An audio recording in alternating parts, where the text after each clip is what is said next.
Father of my child and ex wants to meet up after I've come to terms with being alone. Throw raw for reasons. I'm 28M. X is 30M. I'm FTM. Before I came out or started transitioning, I got pregnant. I learned I was pregnant early on, and it's honestly what led to me coming out to friends and family. I wanted to terminate the pregnancy. Didn't work out like that. X insisted I'd carry to term and we'd give the child up and continue our relationship.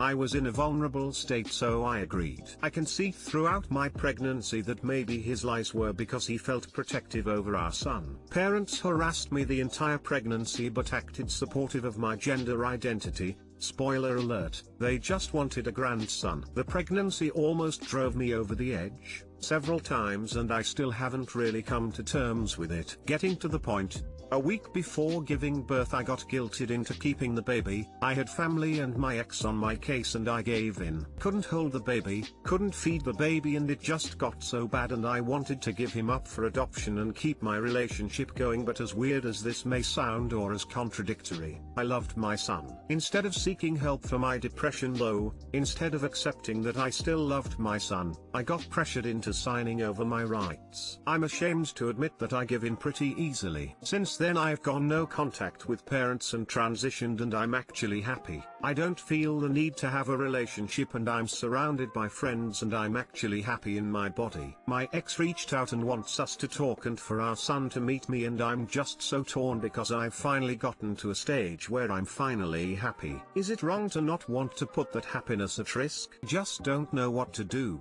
Son is now 5. Too long didn't read. Ex and parents talked me into continuing my pregnancy despite my body dysmorphia. When they saw my depression they thought I wasn't capable of loving my son and talked me into giving him up. Ex now wants to meet up and talk. I'm finally in a stage of life where I'm happy and now I'm confused.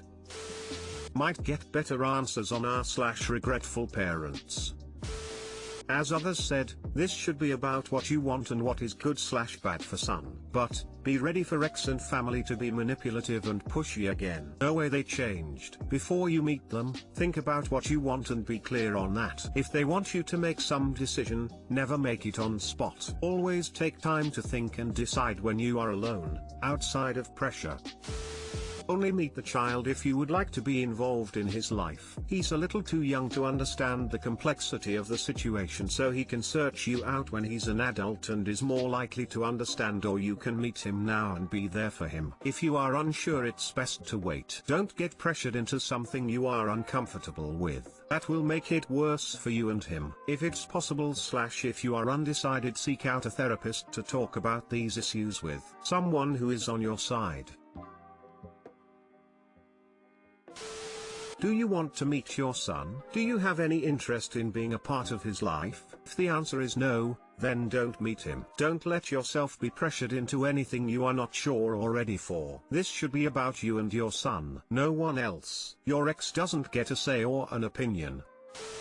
Honestly, I wouldn't meet with them. You already know that your ex is a highly manipulative liar who took advantage of you when you were incredibly vulnerable. What he and your parents out you through is unforgivable. You can't trust him not to attempt some kind of new disgusting bullshit. If you want to be part of your son's life, get a lawyer. If you were in a compromised mental state when you signed away your rights, which I sincerely doubt you actually did, it's unlikely to hold up. It's more likely that you signed away custody rights. Hire a lawyer who can help you figure out what your status actually is. In the US, unless there's another parent to adopt the child, it's not possible to sign over parental rights. If you choose to do this, only communicate with your ex through the lawyer. If you want a relationship with your kid, you need to make sure that relationship is protected by the courts and not at the mercy of your horrible ex. And there's nothing wrong with not want to deal with this. Right now, your child's guardian is someone who abused you in a pretty horrific way. You would not be in the wrong for choosing to stay away for your own safety.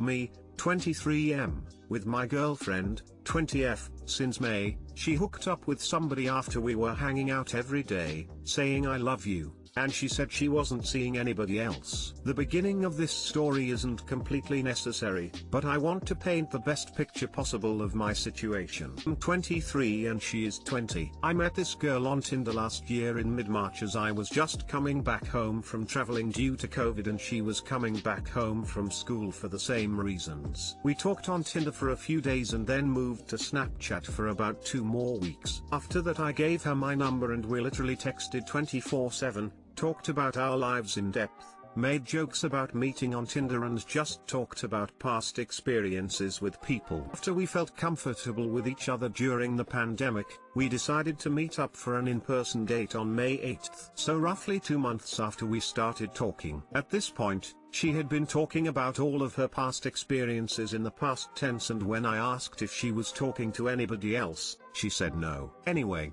this first date went really well and we decided to meet up again on May 15th for another dinner date. We watched a movie, made out, talked a lot more, and she said she really liked me. I really liked her too and told her that. After that we saw each other multiple times a week and fell completely in love with each other. By mid-June we were saying I love you, renting Airbnbs for coast trips, mountain trips, and just to see new little cities. After about 3 months of this we start talking about past experiences with people, and she mentioned she ended things with a guy she was talking to right before our first date, but I remembered from a previous conversation she once said that it all ended before we even started talking. Mind you, she said during our talking phase she wasn't seeing or talking to anybody else. I wasn't either. This incongruence in information ate at me, as I am anal about dates and already visualize timelines, as I am a history student. About a week later we are laying in bed and she is on her Snapchat, and I intentionally am looking at the screen in more detail and see that she last talked to this guy in late May,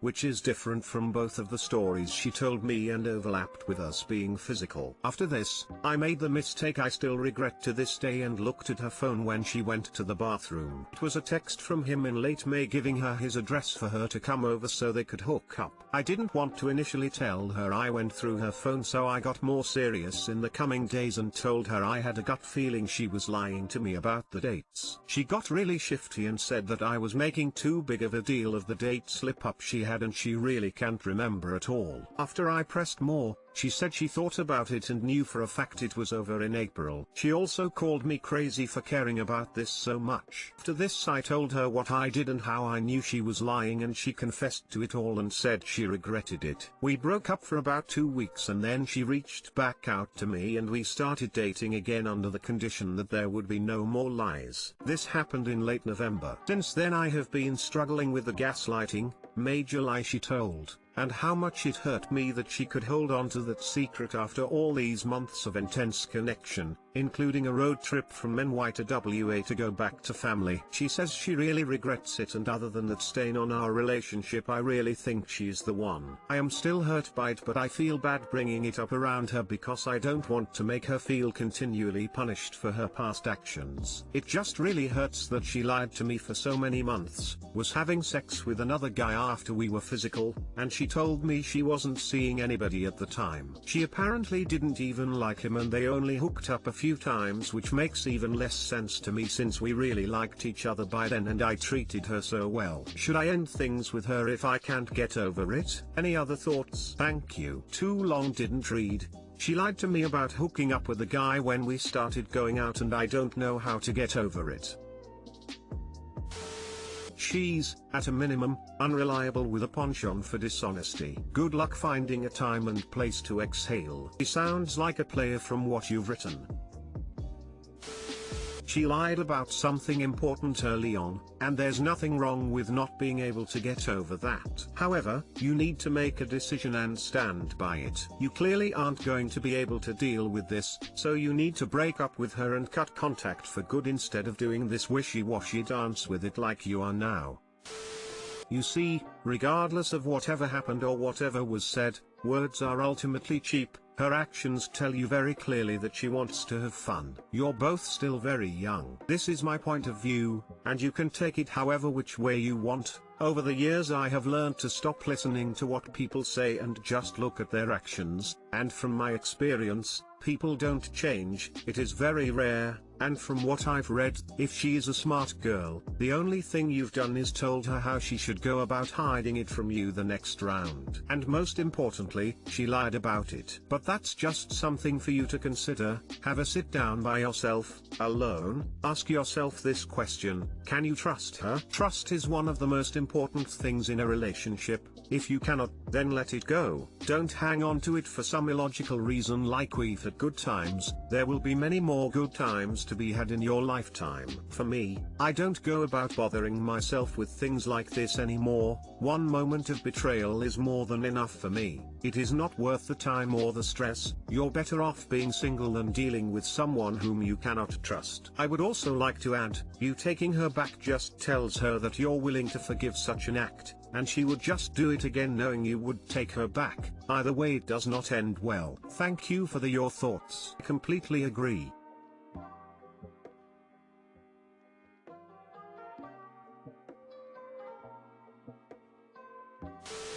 Well, we know for sure one of the worst things you can do is to become scorned and resentful over it, so try to avoid letting that happen. If you want to continue it with a relaxed, fun and more casual attitude, you can do that. Just accept whatever explanation your brain gives you to ease the dissonance and try not to think about it too much. If you think you can't and instead you're going to be petty about it and hold it over her head for months, you might just end it now and save everyone the trouble. Thank you for the response. I completely agree. I either let go of it and stop letting it bother me or remove myself from the relationship. You broke up over this already and you took her back. If you get back together, that means you forgive and let this go. If you can't let this go, then break up. There's no sense in the both of you being miserable. Honestly, it's troubling to me that she hooked up with some random dude during a pandemic. You put your health at risk. Keep in mind that some people feel like they can do whatever they want up until the point where the exclusivity talk happens and other people are one at a time, even when things aren't explicitly exclusive. Now you know which type she is. New relationship doesn't feel like I'm a priority in it. Energy is not really there from GF. Started seeing this lady back in June. Made it official I think back in October, but honestly not much has changed since then. I've met her parents, so yeah, thought she really likes me and this could be it then maybe. The energy I share with her and the reciprocation is not given back, whether it's joking around sexually or not when we're away from each other. I don't feel like I'm really a priority and it just feel like I'm a second option whenever she has time. I'm always initiating for the most part, and when it happens I'm doing most of the work. It doesn't feel like she's really into it all or there. I've brought this up before and she'll improve on that, but it looks like back to square one again. As much as I want to continue this, it's just becoming too boring for me, and I'm not that way as a person, whether it's in the bedroom or just hanging out. TL, doctor. New relationship kinda 6 months doesn't really feel like it. Relationship energetic is not there. I don't feel wanted and I think it's time to stop this maybe. Murphy's Laws of Love. Availability, affection and support are static entities in a relationship. What she is willing to give you in affection is what she will always be willing to give. If she won't make time for you or make you feel valued at the start, as the relationship progresses she will make less or the same whilst your expectations grow. If I were you, I'd leave before you get too attached.